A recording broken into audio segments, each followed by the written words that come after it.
1 Tesalonika 2 ayat yang ke-17.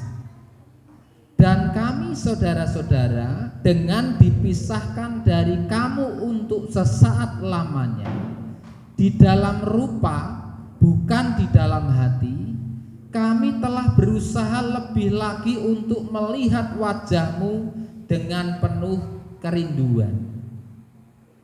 Ini adalah pengakuan dari Paulus, dan tentu kita tahu Bapak Ibu bahwa surat Tesalonika ini adalah surat yang ditulis oleh Paulus, dan Paulus mengatasnamakan surat tersebut ditulis juga oleh Silvanus dan juga Timotius, teman sekerja sekaligus anak didik dari Paulus Bapak Ibu.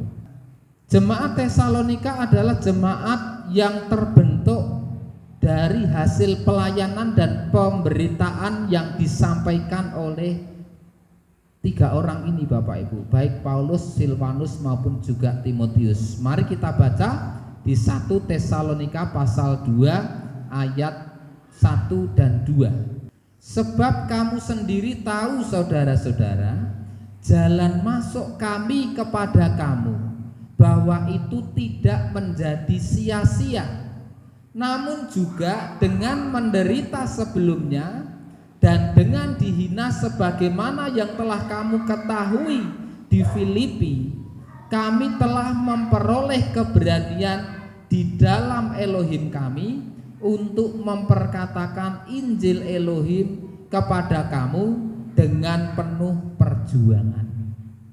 Bagaimana Paulus memberitakan dengan penuh perjuangan, dikatakan tadi, dengan penuh keberanian juga. Dikatakan di situ di ayat 2 tadi, dengan menderita sebelumnya dan dengan dihina sebagaimana yang telah kamu ketahui di Filipi. Jadi Paulus bersama dengan tim ini sempat dihina terlebih dahulu Bapak Ibu. Maka mereka pergi ke Tesalonika, dan puji Tuhan ada orang-orang yang mendengarkan dan percaya apa yang diberitakan dan disampaikan oleh para rasul Tuhan ini Bapak Ibu. Saya akan bacakan di ayat yang ke-9 dari 1 Tesalonika pasal 2 supaya lebih jelas lagi Bapak Ibu. Sebab kamu ingat saudara-saudara usaha dan kerja keras kami, karena dengan bekerja siang dan malam dengan tidak membebani siapapun di antara kamu, kami memberitakan Injil Elohim kepada kamu. Paulus ingatkan bagaimana Paulus dan kawan-kawan ini berjuang untuk jemaat yang ada di Tesalonika. Paulus berusaha dengan kerja keras Bapak Ibu, dan ketika memberitakan kabar keselamatan kepada mereka, Paulus tadi katakan bahwa mereka bekerja siang dan malam dengan tidak membebani siapapun di antara kamu. Jadi murni pelayanan Paulus kepada jemaat di Tesalonika ini adalah karena memang Paulus mengasihi jiwa-jiwa. Paulus tidak mau membebani jemaat yang ada, sehingga Paulus ini bekerja siang dan malam saudara. Kalau kita membaca di ayat yang ke-17 dari 1 Tesalonika 2 yang sudah saya bacakan tadi Bapak Ibu, kita tahu bagaimana Paulus ketika sudah berpisah, nanti kita akan sampai ke sana, kenapa Paulus sempat berpisah dengan jemaat yang ada di Tesalonika ini. Jemaat hasil bentukan dari Paulus ini, kemudian ketika Paulus melanjutkan perjalanan ke tempat lain, Paulus merindukan untuk bisa berjumpa lagi dengan jemaat Tesalonika. Mengapa para rasul tersebut ingin menjumpai atau mengunjungi jemaat Tesalonika Bapak Ibu? Kita mari baca di pasal 2, 1 Tesalonika pasal 2 ayat 7 dan 8 supaya jelas ya. Namun kami telah dijadikan lembut di tengah-tengah kamu, seperti seorang perawat yang mengasuh anak-anaknya sendiri. Jadi dengan sangat merindukan kamu, kami selalu merasa senang untuk berbagi denganmu, bukan hanya Injil Elohim, tetapi juga jiwa kami sendiri, karena kamu telah dijadikan yang terkasih bagi kami. Paulus menceritakan bagaimana perjuangannya dan kasihnya kasih sayangnya kepada jemaat Tesalonika ini seperti seorang apa tadi Bapak Ibu? Perawat yang mengasuh anak-anaknya sendiri. Berarti orang tuanya Bapak Ibu. Dia sangat merindukan untuk bisa berjumpa dan berbagi dengan mereka seperti yang sudah Paulus lakukan, bahkan berbagi jiwa Paulus. Ini satu dedikasi yang luar biasa yang dilakukan oleh Paulus dan kawan-kawan, saudara. Di samping itu, kenapa para rasul ini ingin mengunjungi jemaat Tesalonika, Bapak Ibu? Selain karena memang mengasihi, sudah kangen. Pembone kangen itu kan ketemu, betul tidak Bapak Ibu? Betul ya saudara ya? Apalagi yang sedang jatuh cinta, yang sedang pacaran itu, kalau kangen ya pengennya ketemu gitu. Hujan-hujan ya diterak apa enggak saudara? Terak, terjang karena kangen, ingin ketemu karena mengasihi. Nah, para rasul tadi ingin mengunjungi jemaat Tesalonika karena mereka ingin menguatkan jemaat Tesalonika yang waktu itu sedang menghadapi penderitaan penganiayaan, saudara. Mari kita baca di 1 Tesalonika 2 ayat 14 sampai dengan ayat 16. Sebab kamu saudara-saudara telah dijadikan peneladan gereja-gereja Elohim yang berada dalam Hamasiah Yesua di Yudea. Sebab kamu juga telah menderita hal-hal itu oleh orang-orang sebangsamu sendiri, sebagaimana mereka juga oleh orang-orang Yahudi. Jadi Tesalonika ini jemaat yang bukan orang Yahudi, namun mereka menghadapi penganiayaan dari bangsanya sendiri, dari saudara-saudaranya sendiri, orang Tesalonika, saudara. Sebagaimana juga orang-orang Yahudi ini juga mengalami penderitaan yang diakibatkan dari penganiayaan atau penekanan dari orang-orang Yahudi. Namun Paulus tadi sampaikan, kamu ini sudah bisa menjadi peneladan gereja-gereja Elohim yang berada di dalam Hamasiah Yesua yang ada di kota Yudea. Artinya dalam penderitaan yang mereka alami oleh karena iman mereka di dalam Yesua Hamasiah, mereka ini sebetulnya tetap berpengharapan dan tetap beriman kepada Tuhan Yesua Hamasiah. Namun Bapak Ibu, yang namanya pemimpin rohani, Paulus tadi walaupun tahu bahwa jemaat Tesalonika ini kuat imannya, tetap ingin ketemu, ingin berjumpa dan ingin menguatkan orang-orang yang dipimpinnya. Ayat 15, yaitu mereka yang membunuh baik Tuhan Yesua maupun nabi-nabi mereka sendiri. Ini yang dimaksud adalah orang-orang Yahudi tadi yang menekan, yang menganiaya orang-orang Yahudi yang sudah percaya kepada Yesua Hamasiah, dan yang menganiaya kami, dan yang tidak menyenangkan hati Elohim, dan yang bertentangan dengan semua orang. Jadi waktu itu orang-orang Yahudi yang belum percaya kepada Tuhan Yesua itu selalu menentang orang-orang Yahudi, orang sebangsanya sendiri yang mempercayai Tuhan Yesua Hamasiah sebagai Mesias, sebagai juru selamat, saudara, sebagai yang diurapi oleh Elohim. Ayat 16, yang melarang kami untuk berbicara kepada bangsa-bangsa lain agar mereka diselamatkan, sehingga dosa-dosa mereka bertumpuk setiap waktu, dan turunlah murka ke atas mereka sampai kesudahannya. Mereka juga melarang Paulus dan yang lain, bahkan bukan hanya untuk mengajar orang-orang Yahudi, mengajar bangsa-bangsa lain pun juga tidak boleh, saudara. Karena dianggap orang-orang yang percaya kepada Yesua Hamasiah itu adalah orang-orang yang sesat di kala itu, saudara ya.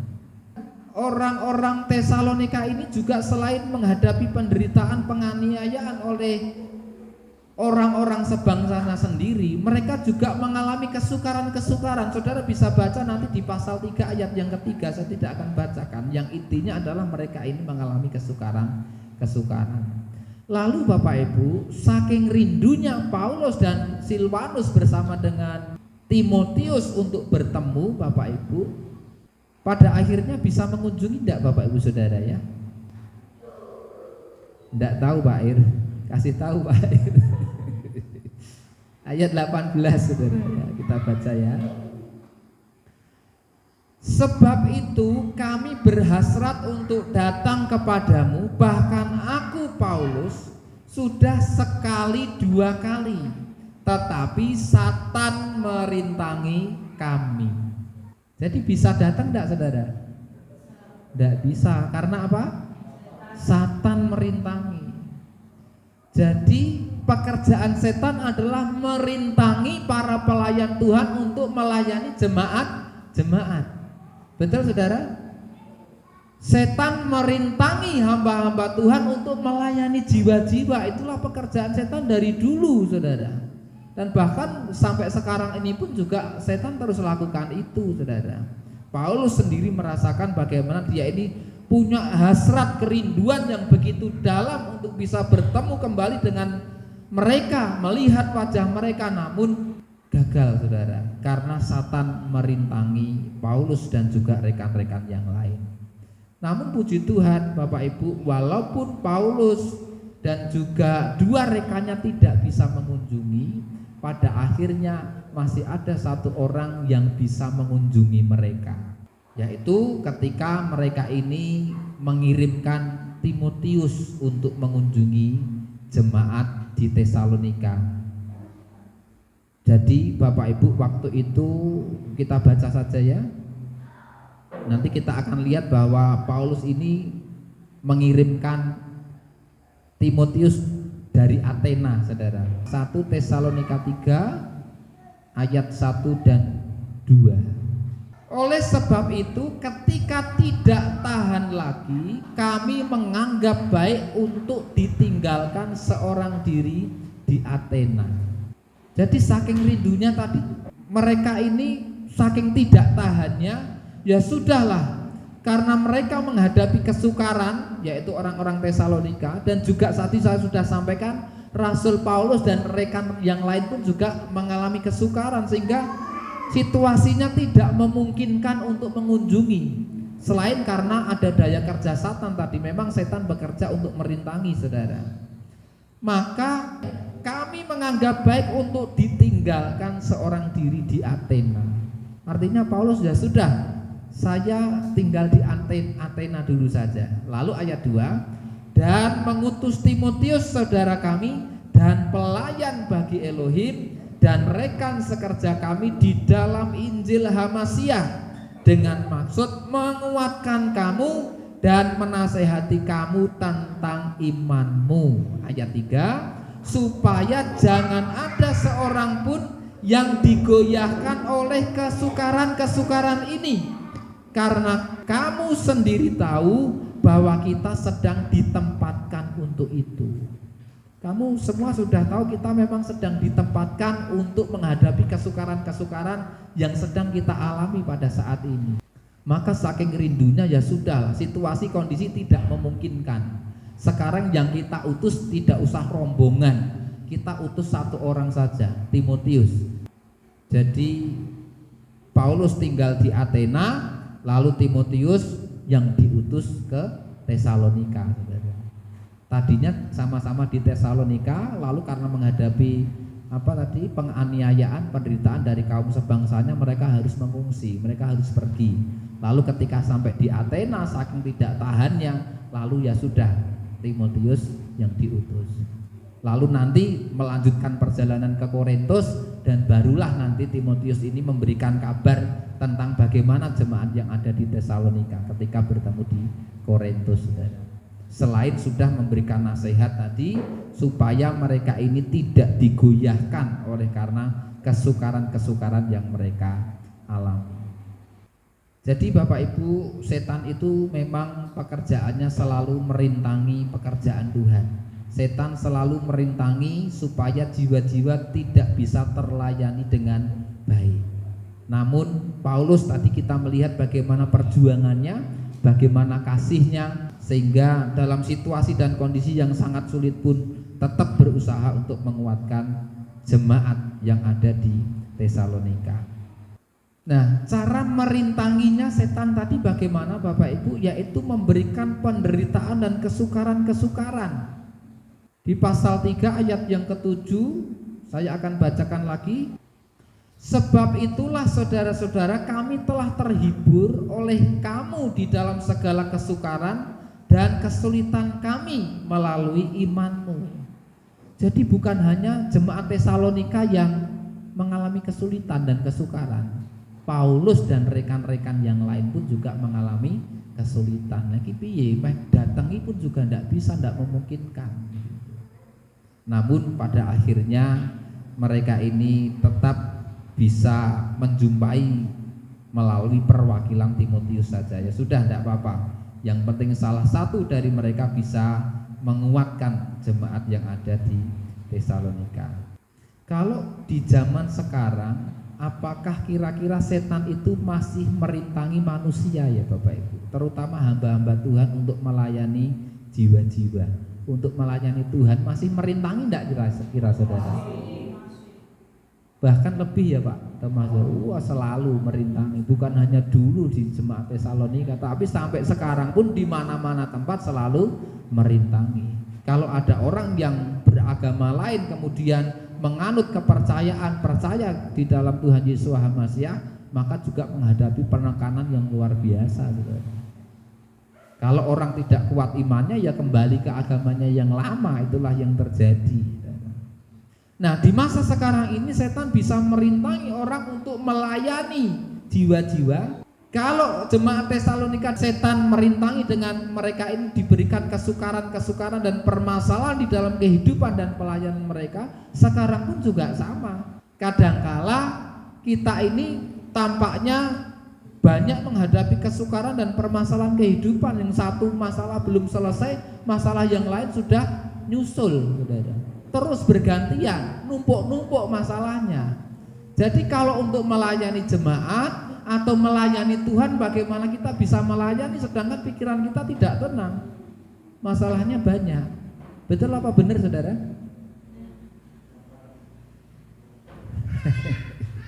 Kadangkala itulah yang terjadi saudara. Lalu setan juga bisa memberikan untuk merintangi supaya orang tidak melayani sesama atau supaya tidak melayani Tuhan. Diberikan sakit penyakit, betul? Lameh makat piye wong loro ya ndak bisa. Berarti sakit penyakit itu jadi rintangan bagi seseorang untuk melayani sesamanya atau untuk melayani Tuhan. Lalu kadangkala justru dengan harta benda yang banyak itu juga bisa dijadikan sebagai rintangan. Begitu sudah sukses usaha pekerjaannya, terlalu sibuk ngurusi usaha pekerjaan. Repot sekarang, saya banyak pekerjaan, saya banyak janji, tidak bisa ibadah lagi, tidak bisa melayani, bersekutu kembali bersama dengan saudara-saudara saya karena ngurusi hartanya yang sudah sangat banyak. Tetapi di sisi lain saudara, orang yang tidak memiliki harta atau diambil harta bendanya juga itu bisa jadi rintangan untuk orang bisa melayani sesama atau melayani Tuhan. Damai datang piye Pak iki kesusahan. Jauh, ndak punya bensin, mosok engklek ning Mbah Rowoh. Ndak punya bensin misalkan, sampai ndak punya bensin untuk bisa pergi ke Ambarawa misalkan begitu. Nah, itu jadi rintangan karena tidak ada sarana yang bisa dipakai. Sarananya kurang mendukung saudara. Atau kadang-kadang setan membuat seseorang disibukkan dengan urusan-urusan dirinya sendiri, dengan kesenangannya sendiri, lalu lupa untuk melayani Tuhan dan lupa untuk melayani sesama. Itulah rintangan yang diberikan setan kepada umat-umat Tuhan. Itulah jebakan setan saudara. Dan sayangnya begitu banyak orang di luar sana yang terjebak. Kalau di sini tidak ada. Amin saudara. Bapak ibu saudara semua rajin datang ke tempat ini, walaupun kadang ada ngantuknya, wis pokoknya pengen ibadah. Betul? Tapi memang jam ngantuk kok saudara. Tapi tak niati, penting aku ibadah, aku mau melayani Tuhan, aku mau memuji Tuhan, aku ingin dengar sabda Tuhan. Amin saudara. Saudara membuktikan bahwa saudara tidak mau dirintangi dengan rasa kantuk. Amin. Sekarang saudara mengasihi Bapak Yahweh, saudara ingin menyenangkan hati Tuhan.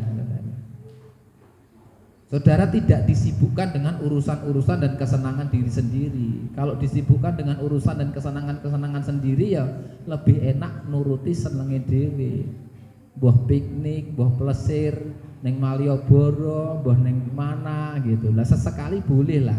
Neng nek absen terus ora ning gereja plesiran terus ya jangan saudara. Tapi saya sangat bersyukur saudara membuktikan sebagai orang-orang yang mau melayani Tuhan, mau melayani sesama juga dengan pelayanan di tempat ini, saudara. Lalu kadangkala setan merintangi seseorang dengan dibuat hatinya itu tidak sejahtera, saudara. Dibuat hatinya dongkol. Kadang-kadang orang tua dibikin dongkol oleh anaknya. Disuruh apa, dimintain tolong apa, tidak mau, jengkel orang tua. Nanti juga gantian, anak juga kadang dibikin jengkel. Setan bujuki orang tuanya supaya anaknya jadi jengkel. Lalu setelah jengkel mutung, wis ora sane gereja sik atiku gek sumpek gek jengkel gitu. Betul? Nah, itu berarti setan merintangi jemaat Tuhan untuk tidak melayani Tuhan, untuk tidak melayani sesamanya. Jadi kan tidak jadi pelayanan karena hati ini tidak sejahtera, dongkol di rumah. Tidur, saudara. Kalau tidak tidur ya pergi itu tadi kemana? Mancing ning rokok penting mungkin. Lalu apalagi saudara rintangan-rintangan yang bisa dipakai oleh setan untuk merintangi supaya umat Tuhan atau hamba-hamba Tuhan tidak melayani sesamanya atau tidak melayani Tuhan. Kadangkala hatinya itu dibuat kecewa, saudara. Kadangkala hatinya sakit. Kadangkala dia dibuat kepahitan dengan sesamanya. Tidak ada orang yang sempurna. Kadangkala tanpa sadar mereka ini juga menyakiti kita. Itu tidak bisa kita pungkiri memang, saudara. Namun kita diajar untuk mengampuni. Karena kalau kita tidak berdamai dengan keadaan yang ada, kalau kita tidak mengampuni mereka yang ada, kita jengkel terus, lara hati terus, kepahitan, saudara. Maka lebih baik saya tidak ke gereja. Gue nek ketemu si A ayo hatiku malah tambah loru, tambah dongkul wis rasane gereja meneh.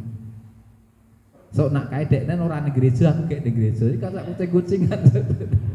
Kalau si A ke gereja si B ndak ke gereja dan sebaliknya. Karena ada kepahitan hati di dalam diri mereka. Dan siapa yang bikin tadi, yang merintangi siapa, saudara? Satan. Lalu saya lanjutkan lagi. Kadangkala setan memecah belah, saudara. Sesama jemaat, sesama pengurus, atau sesama anggota keluarga, atau dengan gembalanya, dengan pemimpinnya, dipecah belah. Ada perkara sedikit yang tidak berkenan, lalu setan ngomporin terus, dibesar-besarkan terus, saudara. Jadi tidak sejahtera, terpecah belah jemaatnya, saudara. Itu adalah strategi dan cara setan untuk merintangi supaya jemaat Tuhan itu tidak bisa melayani Tuhan dengan baik atau melayani sesamanya. Kadangkala orang juga diberi perasaan takut, khawatir dan pikiran-pikiran negatif yang lain oleh Satan, saudara. Takut, khawatir, pikiran-pikiran negatifnya terlalu dominan, sehingga untuk melayani Tuhan dan melayani sesama itu teralihkan dengan perasaan takut, khawatir tadi. Ke gereja nanti bagaimana? Pariku ki arep wayahe panen nek Mas. Nek ora ditunggoni kok pangani manuk entek ora dido panen.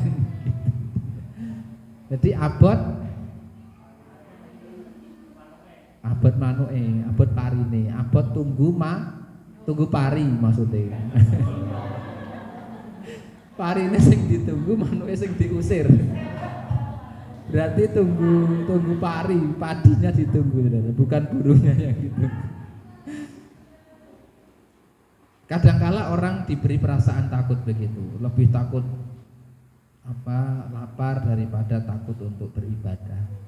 Kadangkala juga difokuskan kepada kekurangan dan kelemahan diri sendiri, seperti Mose waktu itu ketika mau dipanggil oleh Tuhan. Aku ini berat lidah, aku tidak bisa bicara kepada banyak orang.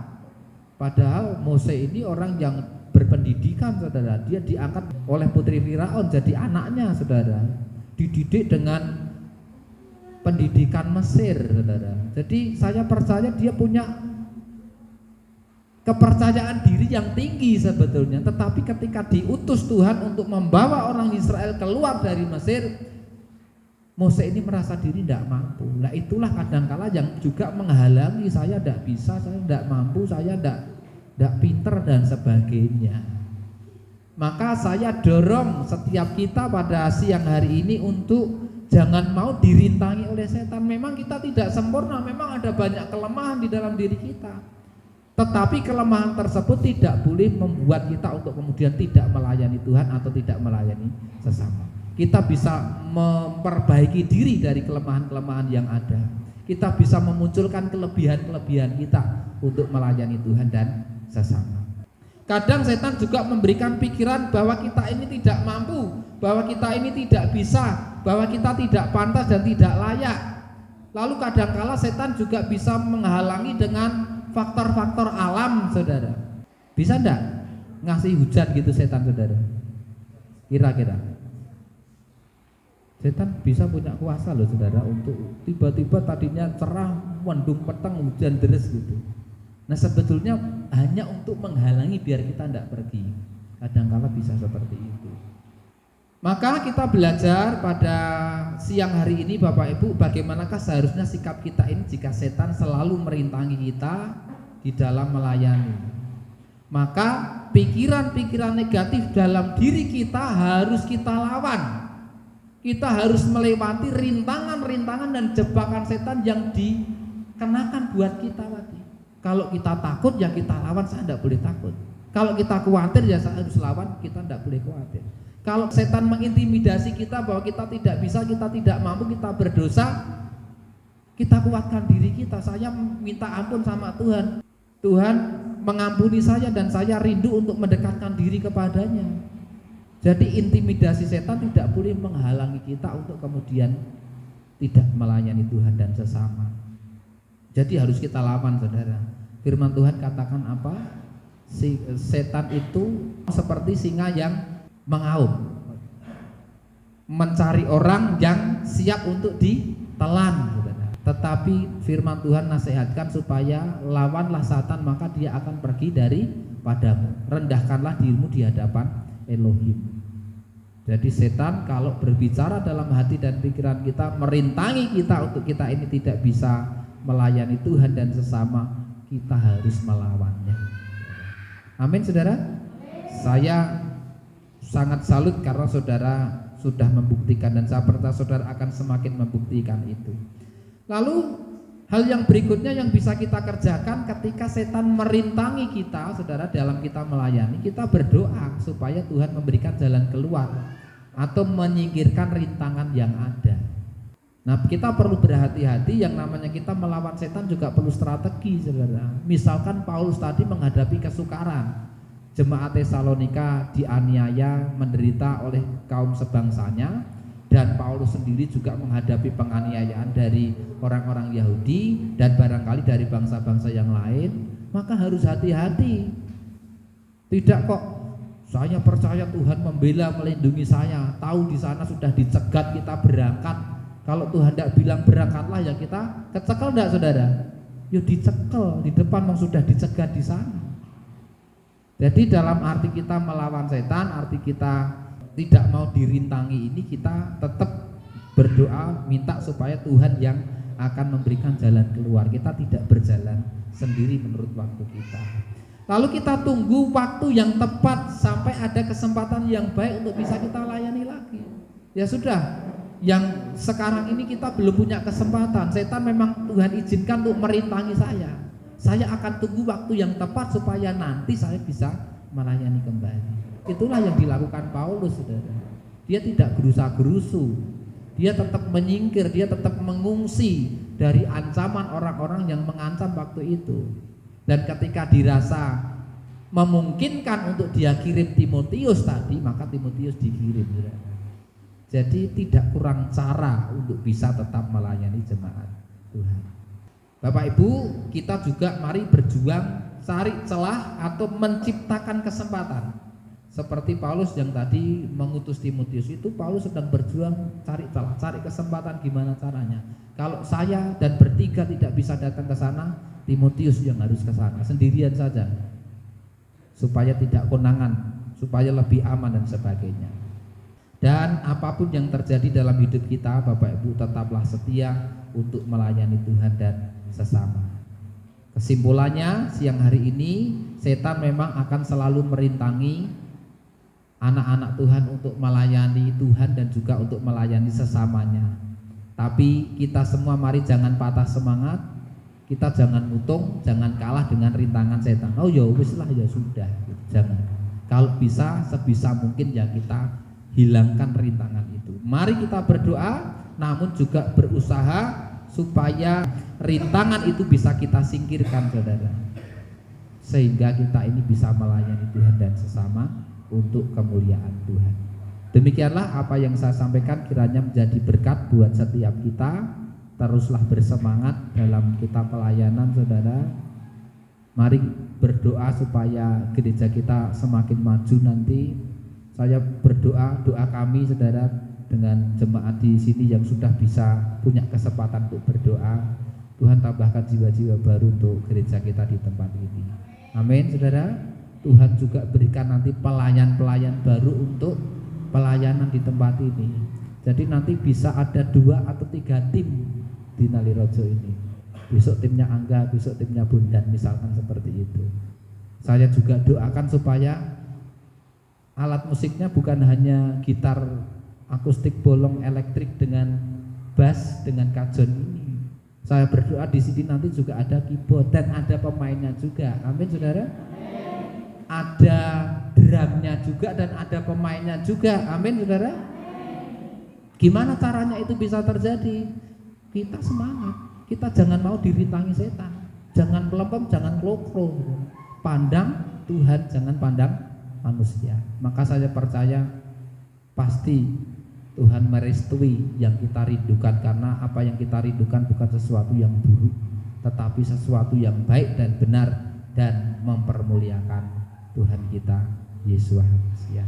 Puji Bapa Yahweh, terima kasih untuk perhatiannya, dan saya serahkan kepada yang akan memimpin selanjutnya.